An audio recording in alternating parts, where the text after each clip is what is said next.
Hi, welcome to Peeping Moon. I'm Rashita Sahni, and today I'll be chatting with Jitendra Kumar about his Netflix film Chaman Bahar. How are you? I'm good. How are you? I'm good. I'm good. Okay, enjoying the great reviews of the film. Yeah. Quite enjoying. It's trending on Netflix and YouTube. So Yeah. quite lovely response from the audiences, and they are loving it. They're loving the character of Dillu. They are loving the film. They are loving lots of scenes, lots of Yeah. lingos. So yeah, good response is coming from it. Okay. And now that the response is so great, Jitendra, what's your overall experience, while making of the film?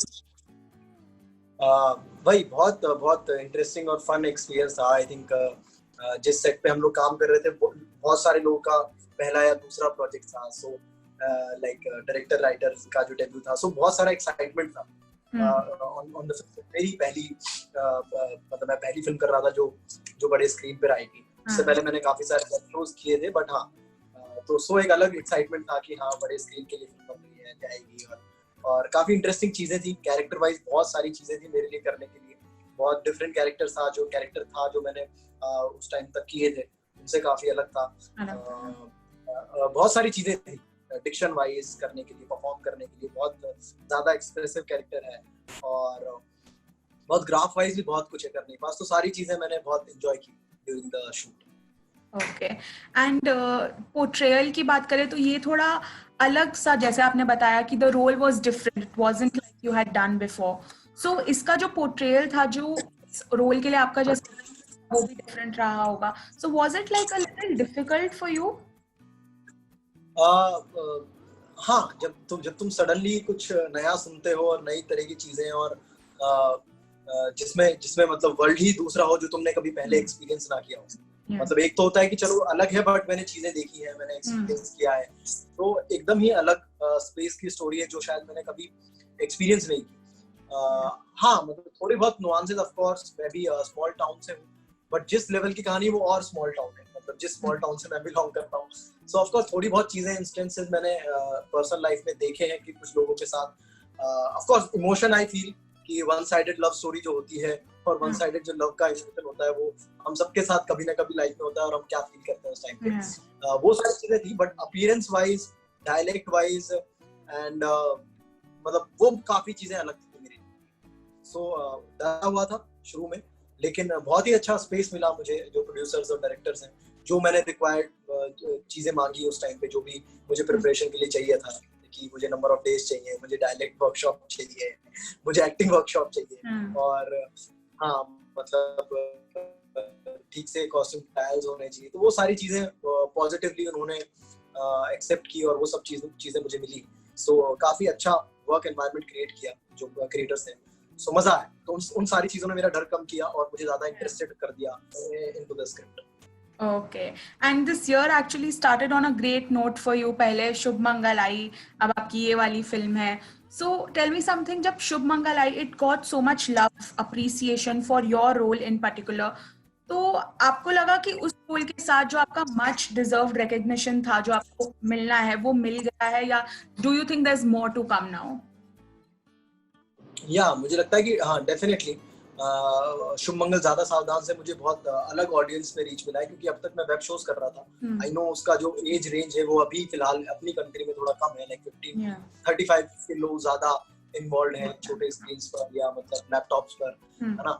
सो लेकिन film जो है वो पूरे India में अंदर तक घुसा हुआ है और बहुत बड़ा एंटरटेनमेंट का साथ रिसोर्स है हमारे इंडिया में। सो वो मुझे मिला है। मुझे एक अलग सेट ऑफ ऑडियंस ने देखा है आफ्टर शुभ मंगल ज्यादा सावधान, जिसका फायदा मुझे अब मेरे जो इससे पिछला शो था पंचायत, उसमें देखने को मिला। वो अलग लोगों ने एंजॉय की है, बहुत अलग सेट ऑफ लोगों ने वो एंजॉय की है फिल्म। सो मुझे लगता है कि हाँ, और अगर लोग तुम्हारा काम पसंद कर रहे हैं, ज्यादा लोग, तो तुम्हें एक ज्यादा अपॉर्चुनिटीज के मतलब वो एक रीजन बन जाता है। I am looking for good roles and good stories now, and lots of people also called me, they appreciated, like जो makers हैं, जो film makers हैं industry के लोगों ने, after Shubh Mangal they called me, they appreciated my work, they had a small brief meeting with me कि हाँ, let's do something, कुछ करेंगे। लेकिन उसके बाद लॉकडाउन हो गया, so could कुछ materialize नहीं हो पाया, but हाँ, hopefully जैसे ही लॉकडाउन खत्म होगा, चीजें सेटल होंगी, तो चीजें और मूव करेंगी creatively. Okay.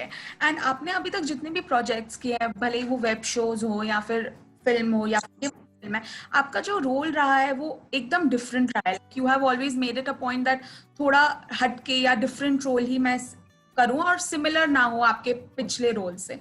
So do you feel कि आपको आपके हिसाब से quantity doesn't like quality over quantity, आपका क्या ये लाइक मानना है? हाँ, मेरा मेरा मानना है ये। ऑफ कोर्स ये हर कोई इंसान चाहता होगा कि वो क्वालिटी ज्यादा दे, भले क्वांटिटी भी ज्यादा हो, लेकिन उनमें भी वो मेंटेन करे क्वालिटी। ऐसा हर किसी का ये इंटेंशन वही होता है। Yeah. हाँ, तो बट पर्सनली मुझे लगता है कि हाँ, लाइक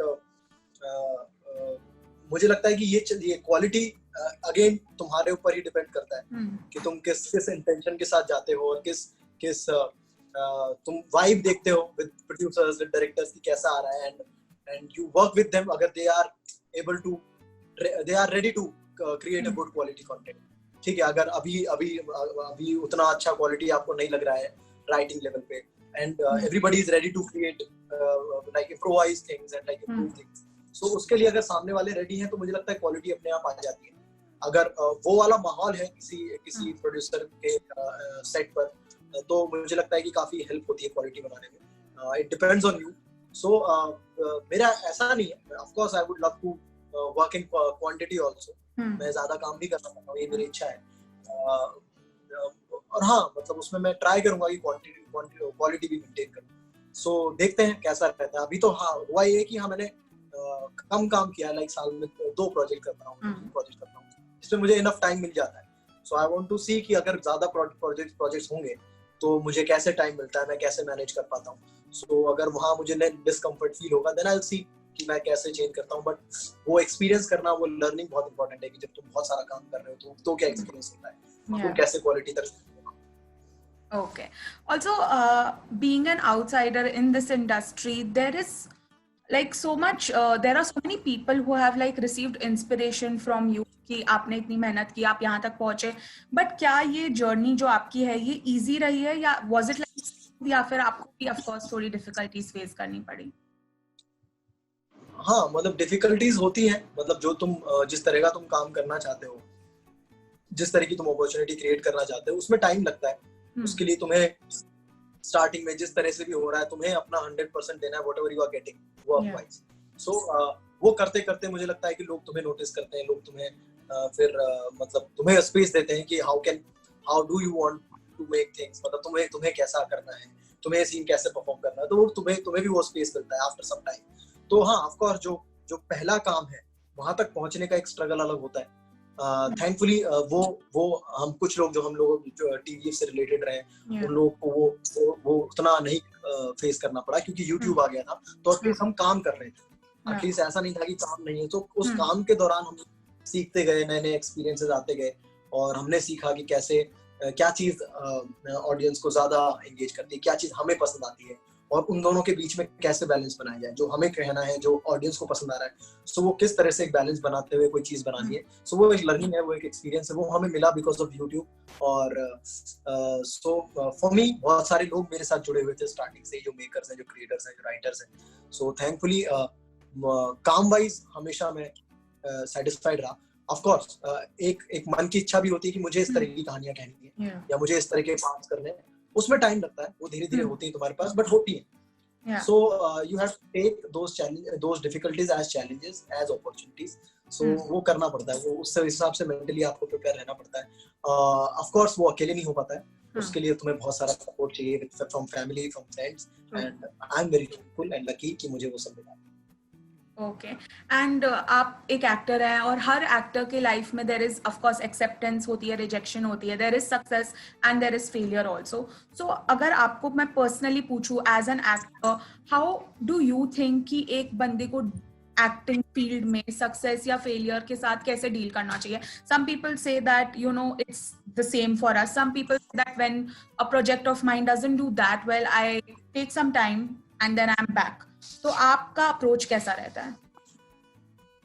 आई थिंक जो मैंने सीखा है, I used to be very जिनमें पेशेंस नहीं होता है, what do you call it, like impatient, हाँ। yeah. सो हाँ, I used to be like that. कि अरे नहीं हो रहा है, अरे क्या करना है। अच्छा। But with time I learn to be patient, कि कैसे पेशेंस रखा जाए। और मुझे लगता है कि बिलीफ बहुत जरूरी है कि होंगी चीजें, उसके लिए टाइम देना, एक टाइम लगता है उन चीजों पे। तुम्हें जो भी तुम्हें मिल रहा है, जो भी फ्लो में जा रहा है काम भाई, वो तुम्हें करते रहना बहुत जरूरी है, उसको मन लगा के करना जरूरी है। और अगर मन नहीं लग रहा है तो तुम्हें वो एनवायरनमेंट अपने लिए क्रिएट करना ज्यादा जरूरी है।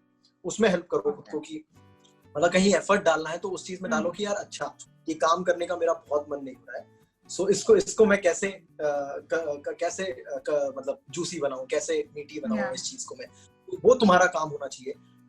बिलीफ बहुत इंपॉर्टेंट है, क्योंकि थोड़ी फिलोसफी में बिलीफ बहुत जरूरी है। जो फिलोसफीज हैं कि अगर आप सबको सक्सेस मिलती है अच्छी बात है, बट जो फेलियर्स मिलते हैं वो आपको बहुत कुछ सिखाते हैं। सो of course when you are feeling unfair, when you are feeling little low in your life, personally, then you might not believe in those philosophies कि अरे ये सब फालतू बकवास है। पर मुझे लगता है कि हाँ, that वहाँ पे उस मोमेंट पे ही बिलीफ बहुत इंपॉर्टेंट है। अदरवाइज जब तुम सक्सेसफुल हो then तो you are doing, लोग तुम्हारे पास आएंगे, लोग तुम्हारे पास चीजें मिलेंगी, and nobody will oppose you, मतलब जो भी तुम कहना चाहोगे, जो भी तुम करना चाहोगे, लोग तुम्हारे अगेंस्ट नहीं बोलेंगे। But when you are no one, when you are like no one for someone, so तब लोग तुम्हें oppose करेंगे, तब तुम्हें अपनी चीज मनवानी पड़ेगी। so वो एक बहुत अच्छा स्पेस होगा तुम्हें अपने आप को बिल्ड करने का, पर्सनालिटी वाइज, और एक अच्छा प्रोफेशनलिज्म जो देगा तुम्हें। तो मुझे लगता है कि बहुत इंपॉर्टेंट है जब तक तुम्हें सक्सेस नहीं मिल रही है, अकॉर्डिंग टू वो टाइम बहुत इंपॉर्टेंट होता है। हाँ जी। ऑल्सो अभी आपने बोला that there are certain stories जो आप भी बताना चाहेंगे ऑडियंस को, या आपका पर्सपेक्टिव आप दिखाना चाहेंगे। ऐसा कौन सा जॉनर है जो आपने अभी तक एक्सप्लोर नहीं किया and you are like wanting to explore it in future? हाँ, आई थिंक आई बिलीव कि जो जैसे शुभ मंगल ज्यादा सावधान एक स्टोरी है, मुझे लगता है कि मुझे जब रिस्पांस मिला तो मुझे पता चला कि कितनी इंपॉर्टेंट फिल्म थी कुछ लोगों के लिए, कुछ पर्टिकुलर लोगों के लिए, and in general for the country, for the world wide अगर कोई देखेगा तो उसको कितनी इंपॉर्टेंट फिल्म लगेगी। सो मुझे लगता है कि हाँ, वो एक फिल्म मैंने ऐसी की है जो जिस तरह का मैं एक्सप्लोर करना चाहता हूँ, या जिस तरह की चीज में कहानी मैं कहना चाहता हूँ अपनी एक्टिंग के थ्रू। सो वो एक चीज थी। अगेन मतलब एक जो चमन बहार है, मतलब वो भी एक मेरे लिए वो स्पेस था कि अरे जो गांव में जो लड़के घूमते हैं उनकी भी एक लव स्टोरी होती है, उस पे भी एक इंटरेस्टिंग कहानी बन सकती है, जो थोड़ी सी रियल है, थोड़ी सी रोमांटिसाइज किया जा सकता है उन चीजों को, और उन चीजों को एक बड़े स्क्रीन पे जब हम देखेंगे with good music and good drama, तो वो एक चीज अच्छी पॉसिबल है। तो वो एक चमन बहार में हुई। सो अभी पर्सनली इफ यू आस्क, तो आई am looking for good thrillers, जो बहुत ही मॉडर्न डे बेस्ड कोई थ्रिलर हो, लाइक टेक्नोलॉजी जो हम लोग यूज कर रहे हैं इसके थ्रू हम लोग कुछ एक नई चीज बता पाए, कुछ थ्रिल प्लस जिसमें क्या इमोशंस भी हो, ह्यूमन इमोशंस भी हो, टेक्नोलॉजी भी हो, मतलब ऐसा लाइक मतलब उस तरह की चीजें जो अभी मैं बाहर के शोज में ज्यादा देखता हूँ अभी। सो आई एम होपिंग कि इंडिया में भी उस तरह का कंटेंट जल्दी बनना शुरू हो और मैं उनका पार्ट रहूं। So mostly if you can ask if the technology thriller, techno thriller. Okay, that's great. अच्छा, तो वेब हम सभी जानते हैं कितना अच्छा कर रहा है, स्पेशली अभी लॉकडाउन के दिनों में, but you have been a part of the web platform since a long time. मतलब आपने शुरुआत भी वहीं से की और वहीं से आपने इतनी सारी रिकग्निशन और सक्सेस और फैंस सब आपको वहां से ही मिले। डू यू थिंक दैट अब जैसे कि सिनेमाज भी शट है एंड काफी टाइम हो गया है एंड वी डोंट नो कि कब खुलेंगे, do you think that web will take आगे चल के, ऐसा आपका मानना है? थोड़ा अटक के आ रहा है। अच्छा, तो my question, हाँ जी, डू यू थिंक कि वेब जो है अब आगे चल के it will take over cinemas और अब लोग वेब को ज्यादा प्रेफरेंस देंगे, ऑडियंस? नहीं, मुझे ये तो बिल्कुल नहीं लगता। मुझे लगता है कि हर चीज का अपना अपना स्पेस होता है और हर चीज का अपना अपना अलग एक्सपीरियंस होता है। If you go to theatres, कुछ फिल्म्स ऐसी होती हैं जो तो आप घर पे उतने अच्छे से एक्सपीरियंस नहीं कर पाओगे। इफ आई टॉक अबाउट मतलब लाइक शुभ मंगल ज्यादा सावधान, सो उसका जो ह्यूमर है, उसका जो वाइल्ड ह्यूमर है, मुझे लगता है कि वो अगर आप ग्रुप में देख रहे हैं और थिएटर में जाके देखते हैं तो वो लाफ कंटेजियस होता है और वो आप ज्यादा एंजॉय करते हैं। तो वो एक्सपीरियंस बहुत इंपॉर्टेंट है किसी फिल्म का। तो मुझे लगता है कि if you are watching Baahubali, so वो आपको थिएटर में आप ज्यादा एंजॉय कर पाएंगे if you will watch superheroes film, Marvel series.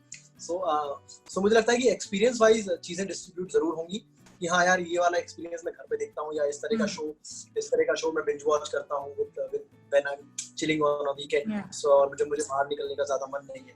सो बहुत मूड ड्रिवन चीजें हैं तीनों। मुझे नहीं लगता कि थिएटर कभी लो फेज आ सकता है, बट वो कभी मतलब डाइल्यूट नहीं होगी, वो चीजें हमेशा मेंटेन रहेंगी। ऐसा आई वाचिंग मतलब पुराने इंटरव्यूज मतलब मैं जसपाल भट्टी जी का एक इंटरव्यू देख रहा था, तो उस टाइम पे टीवी बहुत बड़ी चीज हो गई थी एंड उस टाइम पे ऐसा लग रहा था, बट नहीं हुआ। मतलब टीवी एक अपना अलग वर्ल्ड बनाया टीवी ने, फिल्म्स हमेशा से थी, और उसका experience you can not take it away. मतलब जो थिएटर का जो एक्सपीरियंस है, जो अपन as an actor as a creator भी जो देखने का एक्सपीरियंस है बड़े स्क्रीन पे, you can not take that away. So मुझे लगता है कि कोई थ्रेट नहीं है किसी भी प्लेटफॉर्म को। ऑफ कोर्स तुम्हें अपॉर्चुनिटी ज्यादा क्रिएट होगी, ज्यादा जैसे when we see in Hollywood we see lots of stars आते हैं, बहुत सारे stars हैं, और ज्यादा उस वजह से नंबर ऑफ कंटेंट ज्यादा क्रिएट हो पाता है। मुझे लगता है कि हाँ हो सकता है कि बिकॉज ऑफ OTTs थोड़ा सा ज्यादा ऐसे एक्टर्स क्रिएट होंगे जिनको ज्यादा ऑडियंस देखना चाहती है। सो जो बिजनेस साइकिल है वो ज्यादा कनेक्ट करेगी उन एक्टर से, सो कॉल्ड मतलब स्टार्स ज्यादा बनेंगे इंडिया में, वो हो सकता है एक possibility, which is a good thing. या That's great. Okay, thank you so much, Jitendra, for talking to us. It was great chatting with you. All the very best. Thank you. Bye-bye.